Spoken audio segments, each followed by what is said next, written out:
अस्सलाम वालेकुम friends and welcome to my YouTube channel again. और कैसे हैं आप लोग? आई होप आप सब खैरियत से होंगे। सो फ्रेंड्स, आज की हमारी इस वीडियो के अंदर बेसिकली मैं आपके साथ शेयर करने वाला हूँ कम्युनिकेशन स्किल्स MCM 301 के हवाले से मिड टर्म की प्रिपरेशन।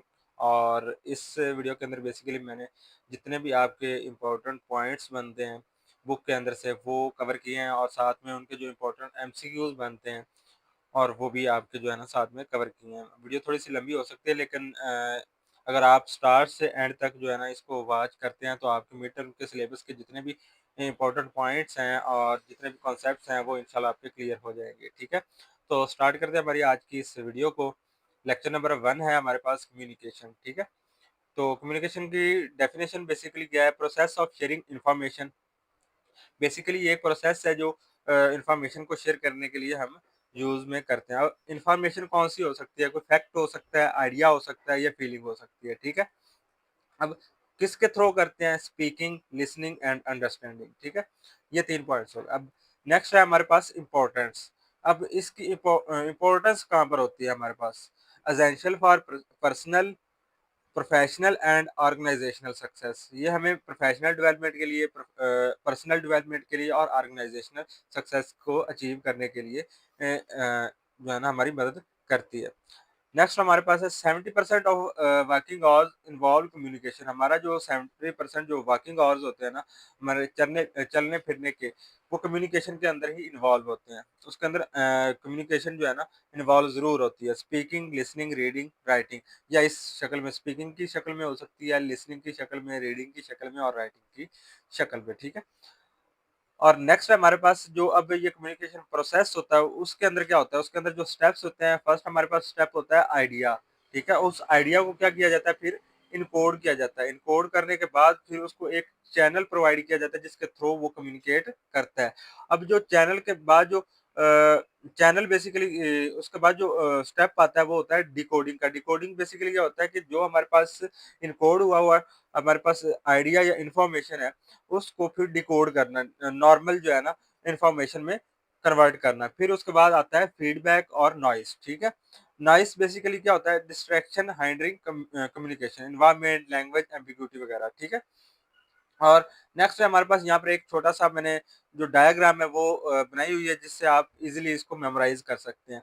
कम्युनिकेशन प्रोसेस का जो प्रोसेस है वो बेसिकली है idea, encoding, channel, decoding, feedback और नॉइज़। ये जो बेसिकली अभी हमने डिस्कस की है। अब डेफिनिशन इसकी अगर हमने करनी हो तो वो किस तरह से कर सकते हैं? स्पीकिंग, लिसनिंग और अंडरस्टैंडिंग। मतलब कि हम इसको जो शेयर करते हैं इन्फॉर्मेशन को थ्रू किसके? स्पीकिंग, लिसनिंग और अंडरस्टैंडिंग से। और इम्पोर्टेंस इसकी बेसिकली होती है पर्सनल सक्सेस, प्रोफेशनल सक्सेस और ऑर्गेनाइजेशनल सक्सेस, ठीक है? अब नेक्स्ट हमारे पास है lecture number 2, levels of communication. Basically 5 levels होते हैं कम्युनिकेशन के, ठीक है? उसमें कौन-कौन से होते हैं? इंटरपर्सनल, इंटरपर्सनल, इंट्रापर्सनल और mediated, person to group and mass, ठीक है? अब जो इंट्रापर्सनल होती है यहाँ पर हम इसको जो है ना डायग्राम से समझते हैं। Level of communication and self concept, ठीक है? इंट्रापर्सनल होता है जिसके अंदर हम सेल्फ कंसेप्ट बिल्ड करते हैं और सेल्फ एस्टीम को बनाते हैं, ठीक है? नेक्स्ट हमारे पास इंटरपर्सनल होता है। वो कम्युनिकेशन होती है इंटरपर्सनल कम्युनिकेशन जिसके अंदर हम बेसिकली 2 पीपल जो है ना वो आपस में कम्युनिकेट कर रहे होते हैं, या मल्टीपल पीपल, ठीक है? काफ़ी सारे लोग एक दूसरे के साथ जब कम्युनिकेट कर रहे हो, ठीक है? प्रोसेस ऑफ शेयरिंग इन्फॉर्मेशन कर रहे हो, ठीक है? Person to group, one speaker हो सकता है और ह्यूज ऑडियंस हो सकती है, ठीक है? जिसके साथ वो स्पीकर उनको मोटिवेट कर रहा है या जो भी वो अ, फंक्शन परफॉर्म कर रहा है, ठीक है? अब मैस कम्युनिकेशन कौन-सी होती है? मैस कम्युनिकेशन वो कम्युनिकेशन है जो हम बेसिकली टीवी या रेडियो के थ्रू जो है ना करते हैं, और मीडिएटेड वो जो किसी टेक्नोलॉजिकल टेक्निकल टूल का यूज़ करते हुए हम करते हैं, वो लाइक हमारे पास फ़ोन हो गया, ईमेल हो गया, ठीक है? आई होप सो कि आपको जो है ना ये आइडिया हो गया होगा कि बेसिकली लेवल्स कौन से होते हैं, और इन लेवल्स की जो है ना इम्पोर्टेंस क्या है, और इसके अंदर कौन से हम कॉन्सेप्ट को अचीव करते हैं, ठीक है? और नेक्स्ट हमारे पास है लेक्चर नंबर 3, इंटरपर्सनल कम्युनिकेशन। ये अब डिटेल में हम इंटरपर्सनल कम्युनिकेशन को डिस्कस करेंगे जिसके अंदर हमारे पास कॉन्टेक्स्ट है और फंक्शंस हैं, ठीक है? और कॉन्टेक्स्ट बेसिकली क्या होता है? कॉन्टेक्स्ट आप ये मान लें कि हमारे पास कॉन्टेक्स्ट की काफ़ी सारी यहाँ पर अक़साम भी हैं, जैसे कि एक साइकोलॉजिकल कॉन्टेक्स्ट होता है और रिलेशनल कॉन्टेक्स्ट और सिचुएशनल कॉन्टेक्स्ट और साथ में हमारे पास एनवायरमेंटल कॉन्टेक्स्ट और कल्चरल कॉन्टेक्स्ट। कॉन्टेक्स्ट बेसिकली ये है कि फॉर एग्ज़ाम्पल कुछ ऐसी चीज़ें हैं जो हमारे लाइक हमारे जो रीजन है उसके अंदर तो वो सही समझी जाती हैं, लेकिन दूसरे इसके बरक्स दूसरे जो है ना किसी रीजन में वो सही नहीं समझी जाती। लाइक अगर हम यहाँ पर कोई ऐसी बात करें जो हमारे जो है ना कॉन्टेक्स्ट के हवाले से तो ठीक हो, लेकिन दूसरे किसी रीजन में हम चले जाएं तो वहाँ पर अगर वो हम कोई बात करेंगे तो अगर उनके कॉन्टेक्स्ट के हवाले से वो ठीक नहीं हो सकती, तो इसको बेसिकली हम कॉन्टेक्स्ट का नेम देते हैं। ठीक है, तो कॉन्टेक्स्ट काफ़ी किस्म के हो सकते हैं, जैसे कि साइकोलॉजिकल कॉन्टेक्स्ट हो सकता है, रिलेशनल, सिचुएशनल, इन्वायरमेंटल और कल्चरल। ठीक है, और इसके अंदर जो हम कम्युनिकेशन का कॉन्टेक्स्ट और इसके जो कॉन्टेक्स्ट को यूज़ कर रहे होते हैं, इसका बेसिकली पर्पस क्या होता है? इसका पर्पस होता है डिफरेंट फंक्शंस को परफॉर्म करना। और फंक्शंस कौन-कौन से हो सकते हैं? Gaining information, building understanding, establishing identity and और हमारे पास फुलफिल नीड्स। ठीक है, इसके अंदर हम ये फंक्शंस परफॉर्म करते हैं। लाइक हम कोई इन्फॉर्मेशन गेन करने के लिए किसी के साथ कम्युनिकेशन कर रहे होते हैं, या फिर हम कोई अंडरस्टैंडिंग करने के लिए, या हम अपने ब्रांड की या अपने कंपनी की कोई आइडेंटिटी जो है ना उसको एस्टेब्लिश करने के लिए, या हमारी कोई नीड होती है जिसको फुलफिल करने के लिए हम जो है ना डिफरेंट फंक्शंस का और डिफरेंट कॉन्टेक्स्ट का जो है ना यूज़ करते हैं। ठीक है, तो ये बेसिकली एक सिंपल सा कॉन्सेप्ट है हमारे पास इंटरपर्सनल कम्युनिकेशन का, तो ये आपने माइंड में रख लेना है। नेक्स्ट हमारे पास है ऑर्गेनाइजेशनल कम्युनिकेशन। सो फ्रेंड्स, यहाँ पर देखें ऑर्गेनाइजेशनल कम्युनिकेशन के अंदर हमारे पास कुछ गाइडिंग प्रिंसिपल्स हैं और कुछ जो है ना हमारे पास ये उन प्रिंसिपल्स के हवाले से जो है ना उनकी डिटेल जो है ना वो मेंशन की गई हैं इस डायग्राम के अंदर। तो मैं आपको वन बाय वन जो है ना ये स्टडी करवा देता हूँ। पहला हमारे पास जो है वो है downward communication. Basically downward communication कौन-सी होती है? डाउनवर्ड कम्युनिकेशन वो होती है जिसके अंदर हम टॉप टू बॉटम जो है ना अप्रोच को यूज़ करते हैं। टॉप टू बॉटम अप्रोच का क्या मतलब है कि जब हमारे पास किसी ऑर्गनाइज़ेशन का लाइक कोई सीईओ या मैनेजर जो है ना अपने कोलीग्स से या एम्प्लॉयज़ से जो है ना कोई बात कर रहा होता है या कोई इन्फॉर्मेशन शेयर कर रहा होता है या कोई लीडरशिप रोल प्ले कर रहा होता है, उसको हम क्या कहते हैं? डाउनवर्ड कम्युनिकेशन कहते हैं।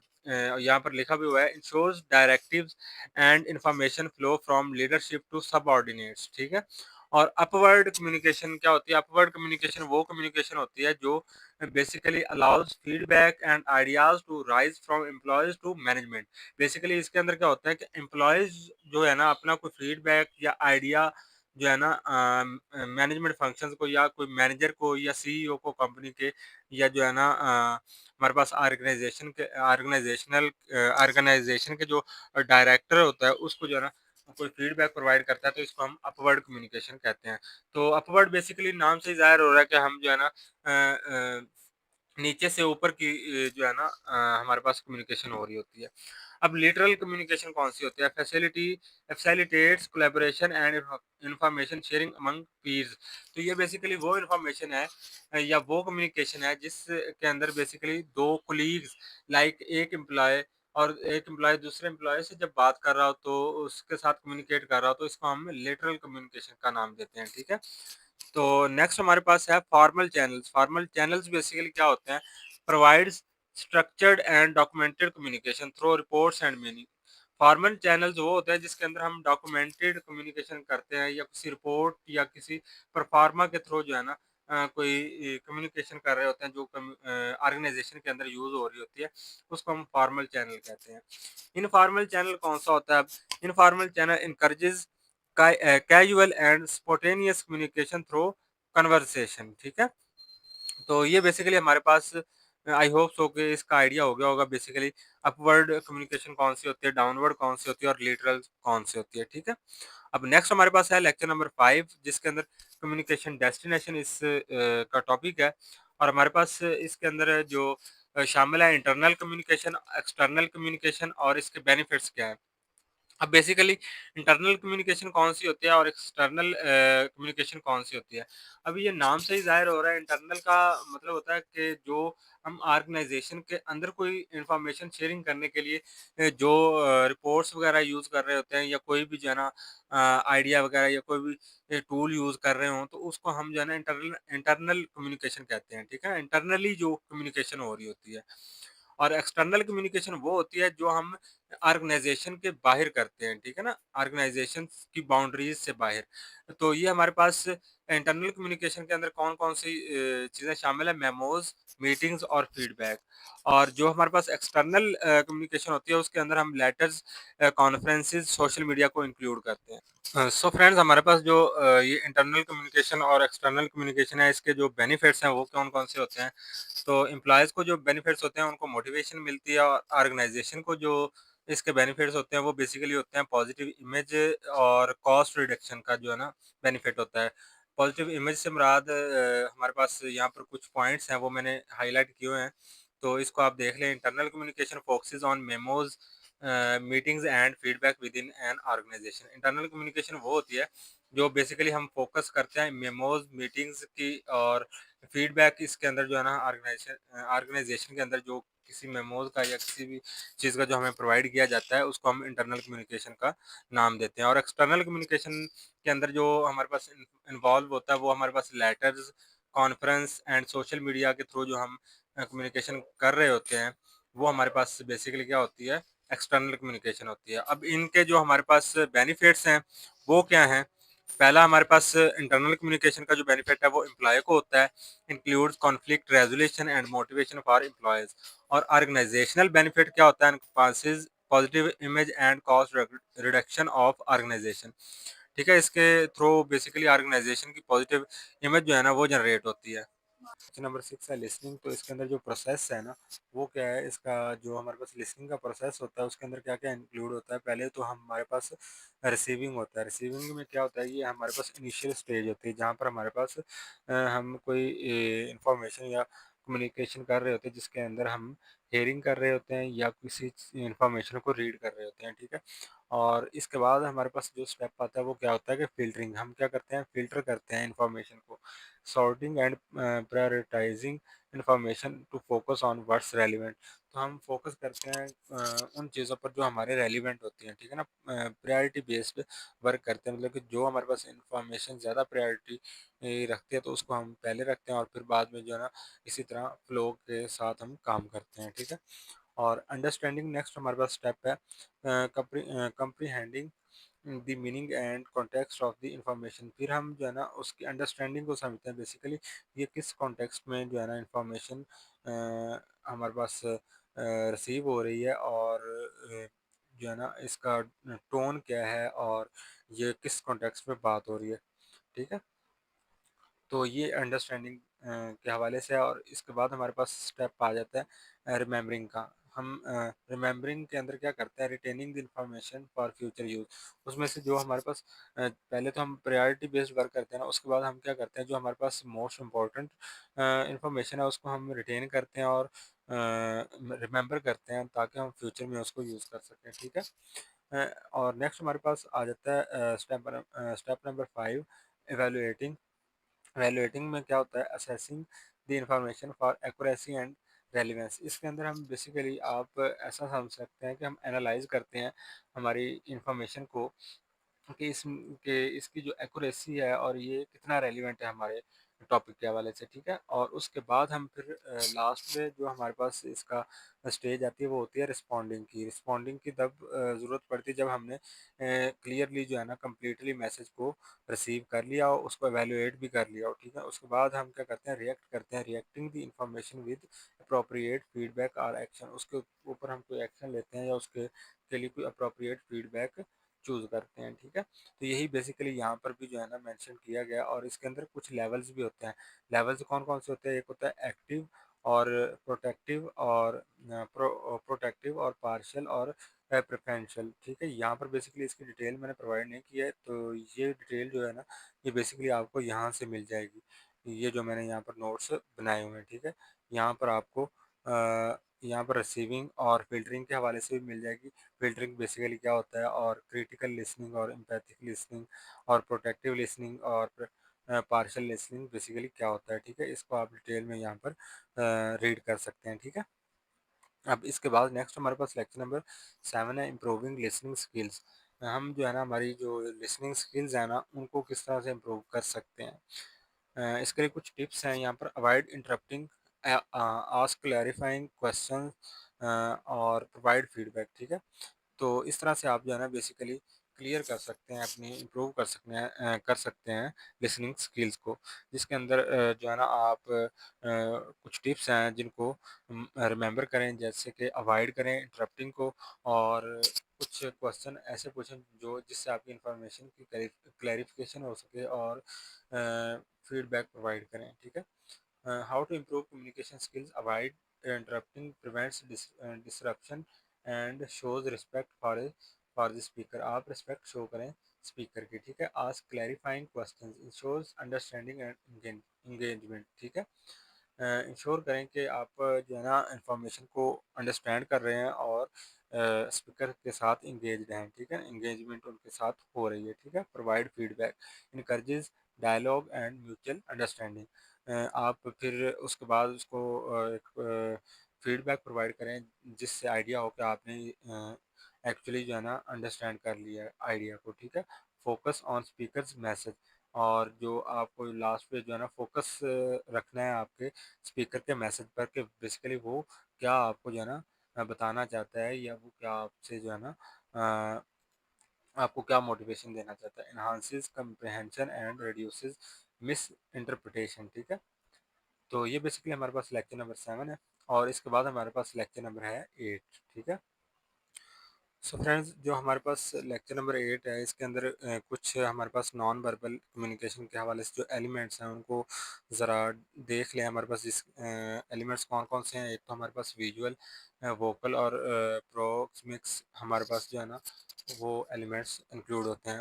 उनके हवाले से ये डायग्राम है, इसके थ्रू भी आप इसको जो है ना इजीली मेमोराइज कर सकते हैं। विजुअल जो होते हैं हमारे पास, उनके अंदर क्या क्या इंक्लूड होता है, eye contact, gestures, posture, facial expression जो है ना वो इंक्लूड होते हैं।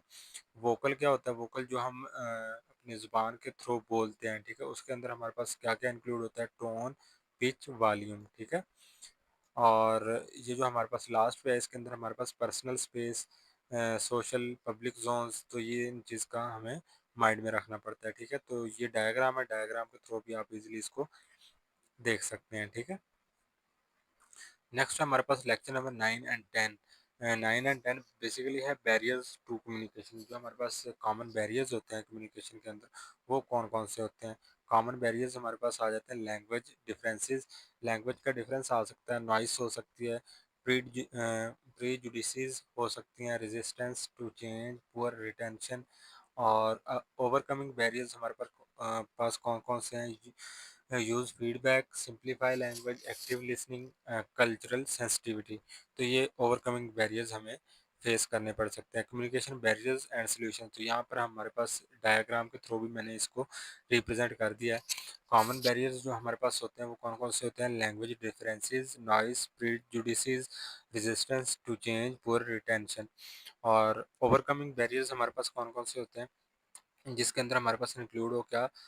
Use use feedback, simplify language, active listening, cultural sensitivity, ठीक है? और नेक्स्ट हमारे पास लेक्चर नंबर 11 है, overcoming communication barriers. Overcoming communication barriers कौन कौन से हो सकते हैं हमारे पास, और उनके अंदर जो डिफरेंट उनकी स्ट्रेटजीज हैं उनको देख लेते हैं। एक तो हमारे पास लिसनर बैरियर्स होता है, अवॉइड अजम्पशंस, सीक क्लैरिफिकेशन, ठीक है? इसके अंदर अजम्पशंस को जो है ना उसको अवॉइड करें।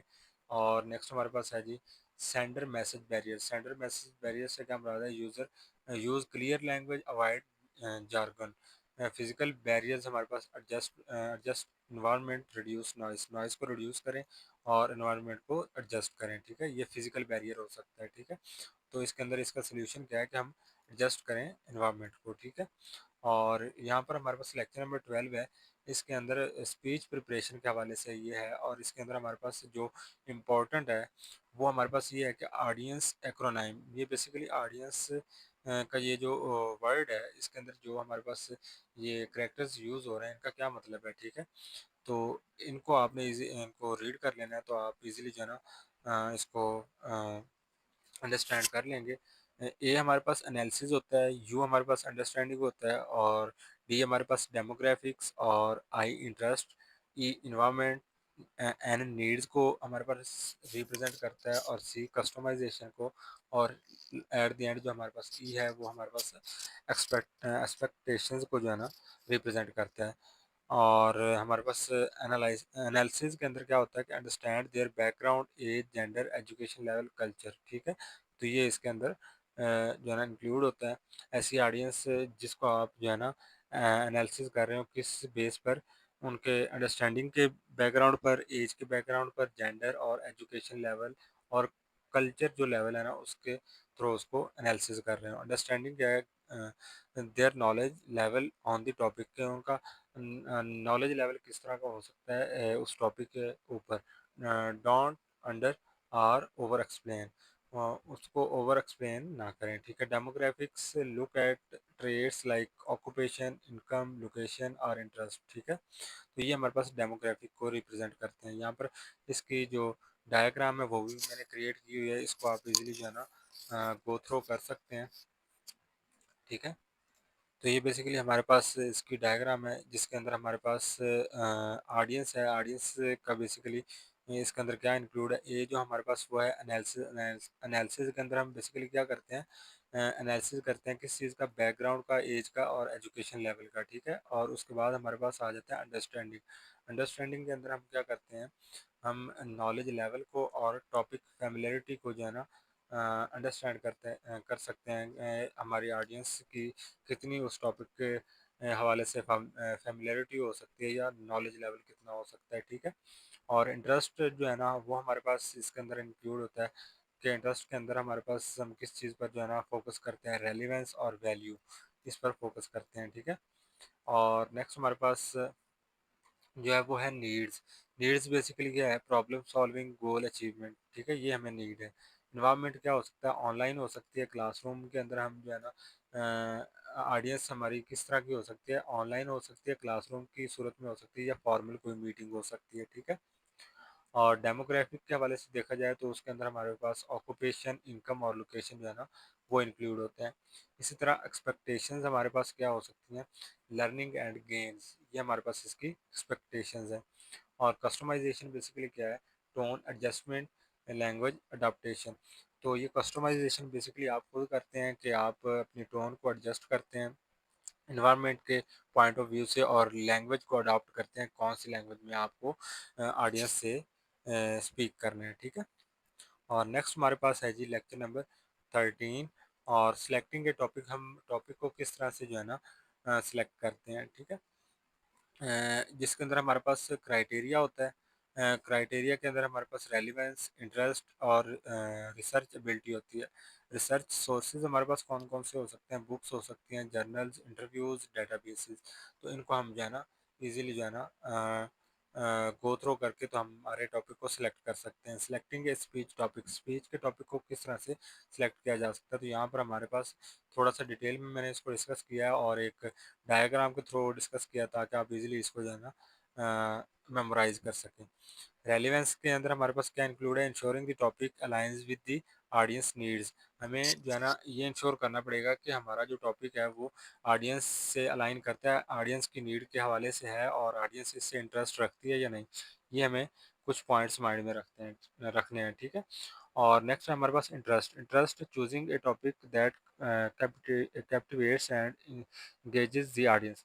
ऐसा टॉपिक को आप चूज़ करें जो बेसिकली कैप्टिवेटिव हो, और आपकी ऑडियंस को इंगेज करे, ठीक है। और रिसर्चबिलिटी के हवाले से अगर देखा जाए तो selecting a topic with sample resources for thorough investigation. और आप ऐसा एक टॉपिक सिलेक्ट करें जिसके ऊपर सैम्पल अगर रिसोर्सेज हो तो वो भी आप उसको जो है ना एज ए रेफरेंस प्रोवाइड कर सकते हैं, ताकि अगर बाद में sample resources for through investigation, investigation के थ्रू जो है ना सैम्पल रिसोर्सेज आप प्रोवाइड कर सकते हैं, ठीक है। और सर्च सोर्सेज हमारे पास कौन कौन से हो सकते हैं? बुक्स की फॉर्म में हो सकते हैं, जर्नल्स या इंटरव्यूज़ कोई हो सकते हैं, या कोई हम डेटाबेस को जो है ना गो थ्रू कर सकते हैं, या कोई डेटाबेस को हम जो है ना डिटेल में जो है ना देख सकते हैं इंफॉर्मेशन के लिए, ठीक है, इंफॉर्मेशन को रिट्राइव करने के लिए, ठीक है। और नेक्स्ट हमारे पास है लेक्चर नंबर 14, थीसिस स्टेटमेंट, ठीक है। अब थीसिस स्टेटमेंट में क्या होता है? डेफिनेशन इसकी क्या है? Declarative sentence outlining speech purpose.